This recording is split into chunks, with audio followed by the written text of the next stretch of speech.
NC State threw a whole bunch of haymakers at Duke last night. I wonder how many Duke fans were like,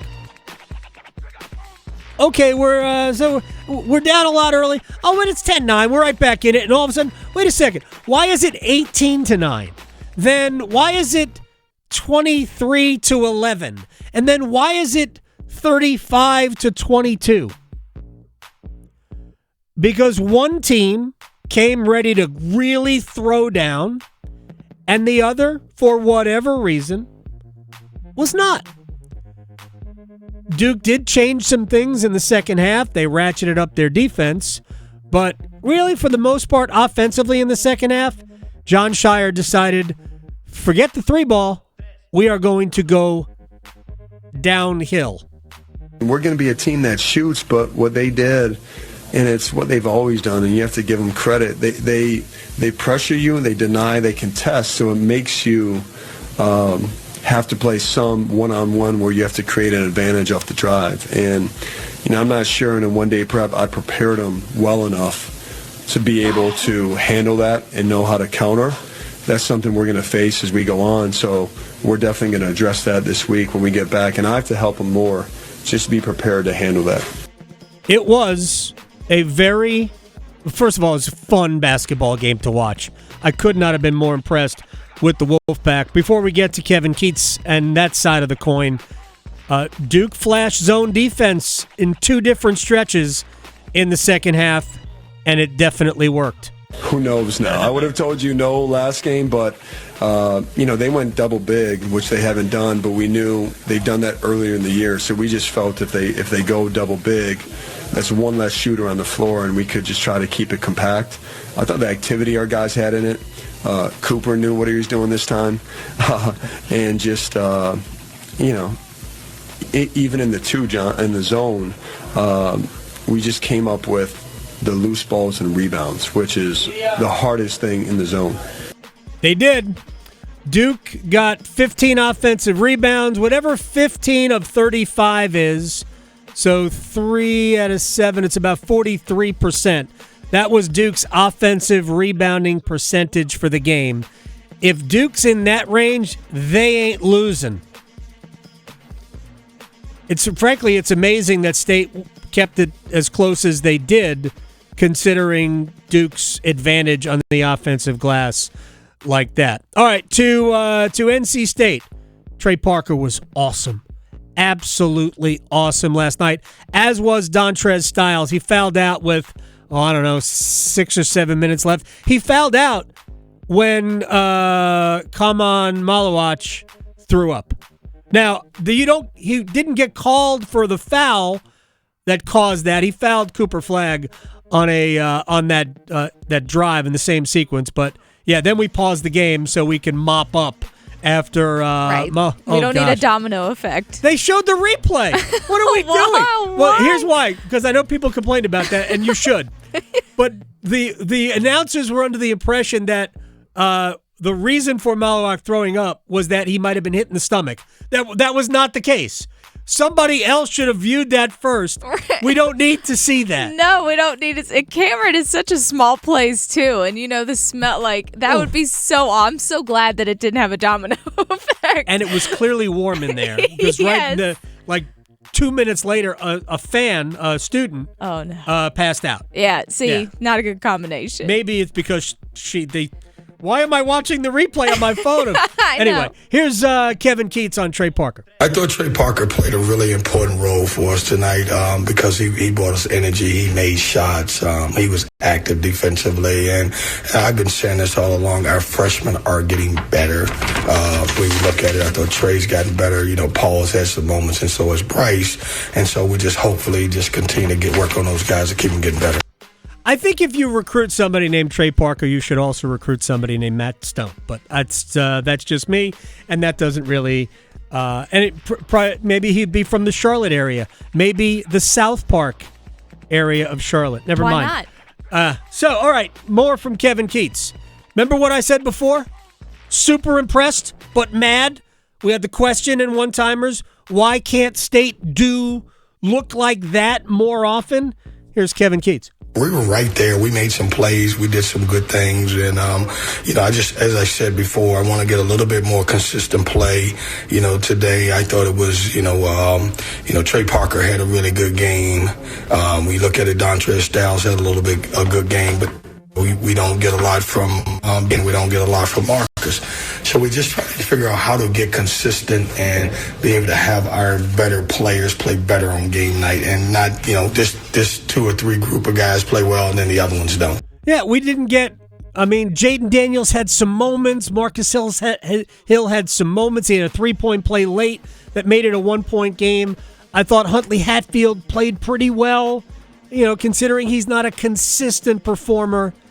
So this is why the other day when they beat Notre Dame, and it was too close a game really against the Notre Dame team. But anyway, when they beat Notre Dame, I said, that team looks to me like it should be better. And then they hadn't won since. And I guess they haven't won since.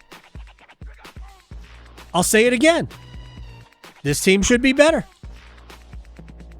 Whatever you did last night, get in the lab, figure out how to do that again, and hopefully you will not play, as Kevin Keats attests to here, Cooper Flagg again. Cooper's good. He's a good player. He is, I've heard so much about him, saw him in high school, and, obviously getting a chance to watch him on tape. And then as we played him tonight, he's really good. He's a tough matchup, and I thought he did a good job getting to his spots. Yeah, does that every night. He's amazing. He's an amazing player. And I know people bristle when you bring up Zion. He's not the attraction that Zion Williamson was at Duke in his 1 year. He's not. I've argued that he might be a better basketball player, and even that you can debate that all day long. But like Zion, Cooper Flagg is the best player in college basketball. He is an incredible competitor, and he is box office. You gotta watch him. He is amazing.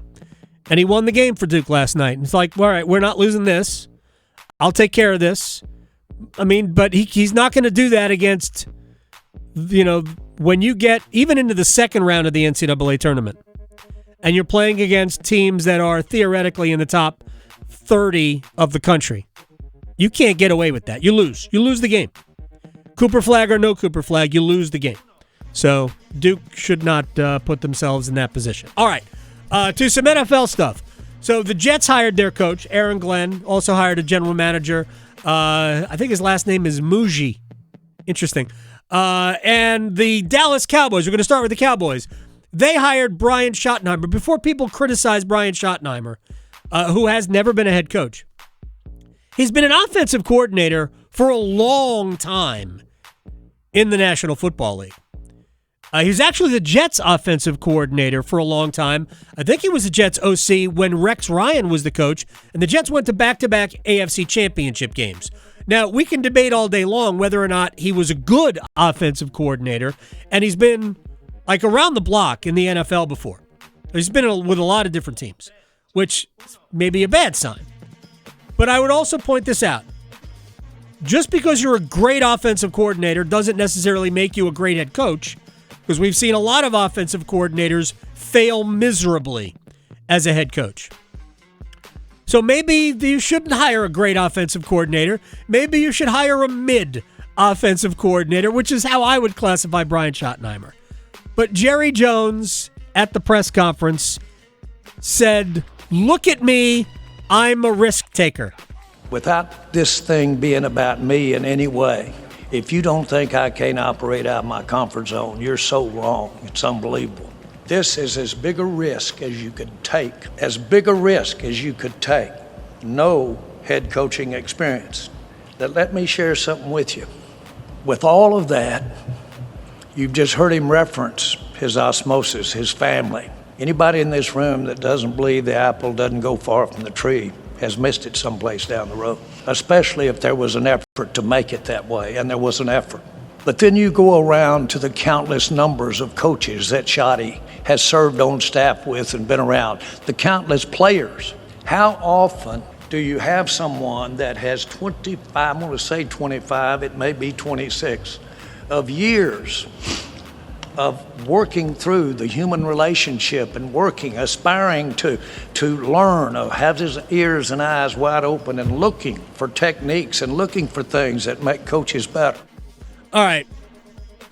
Without making it about me, look how much of a risk I'm taking. I'm going to make it about me. Here's how much of a risk Jerry Jones is taking, just so we all know here. Matt LaFleur was never a head coach before being the coach of the Green Bay Packers. I mean, he hasn't won a Super Bowl, but he's a good head coach.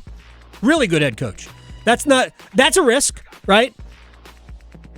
Kyle Shanahan was never a head coach before being the head coach of the San Francisco 49ers. Now, they haven't won a Super Bowl, but he's been to 2. So, okay. Sean McVay had never been a head coach. And very young. Right, super young. Yeah. Like, I don't believe had his license. Yeah. Becomes the head coach of the Rams. It's pretty good. There was a time, now it's a long time ago, before sports talk radio, when Bill Parcells wasn't a head coach, and then all of a sudden became a head coach, and yeah. So, it ain't that big a risk, Jerry. It just isn't that big a risk. So, yeah. All right. Now, here's Stephen Jones, Jera's eldest son, I believe, on his view of the current Cowboys situation.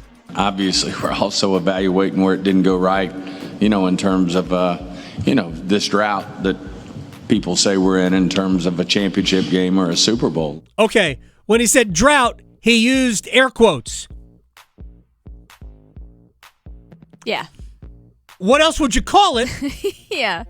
I think they've won 3 playoff games since 1995. They won the Super Bowl in 1995. They haven't been to the conference championship game, let alone win the conference championship game. They haven't been to a conference championship game in 30 years. They haven't been since we thought the world was going to end because of Y2K. That's how long Yes, it's that's been. right. We were all afraid of what was going to happen to our computers. Yeah. Right? So, it's not an air quotes drought. No. It's a freaking drought. Yeah. You're the Dallas Cowboys. You're the signature franchise in the NFL. Mm-hmm. You're America's team. Yeah. What about that? Yeah, exactly. Yeah. Except you and I are on the same page there. All right, so let's move on. Stephen Jones, the clown. Now, this, I think, identifies Dallas's biggest problem right here. Here is the owner, Jerry Jones. There's a very low percentage of this that is smiles and glory holes. Very low percentage. Maybe that's a good thing. I don't know. But that shouldn't be what holds you back. What? That shouldn't be what holds... Yeah, Jerry. Oh, my gosh. Maybe stay away from microphones and cameras for a little while. Look, clearly Jerry not spending all of his time on scouting. And we'll just leave it at that. All right. Let me... Okay. Yeah. Yeah. Hopefully he keeps giving us stuff like this over the summer when there is no football, because that would be great. Speaking of, do you have the Aaron Glenn money shot from the press conference yesterday? The Jets introduced Aaron Glenn. So Aaron Glenn at the end of his speech, and I'm a recovering Jets fan. I grew up a Jets fan. Had season tickets from the time it was like 1974 through, my time in college. I used to go back for probably 4 of the 8 home games a year when I was in college. So, and even after that, I probably went to 100 some odd Jets games. Maybe not that many, but a lot. We went to tons of Jets games as a kid. I was a Jets fan. And I loved Aaron Glenn as a player. Okay, but we all know about the Jets as a franchise, and here's the end of Aaron Glenn's press conference. To any players that's here now, put your seatbelts on. and get ready for the ride. Put your seatbelts on and get ready for the ride. Listen, there are going to be some challenges, but with challenges gets opportunity. But here's what I do know. We're the freaking New York Jets, so we're built for this. All right, here's the problem, is that, yeah, you're the freaking New York Jets. Yes. Problem. That's not a good thing. No. I will say, Woody Johnson, the owner of the Jets, if I were a Jets fan today, I would actually be encouraged by this, because for the first time it appears that Woody Johnson understands that he's been the problem. He says, I have to be a better owner. When asked about Aaron Rodgers, he goes, man, that ain't me. That's for Aaron and the GM, the head coach and the GM to deal with. I am here to support them. If whatever team you root for, if your owner can self-check themselves to stay out of it. David Tepper. Right. Did David Tepper stay out of Dave Canales and Dan Morgan? It does appear that maybe after a rocky start he did. Yep. If your owner can stay out of the way, you have a better chance. You really have a better chance. All right, that was fun.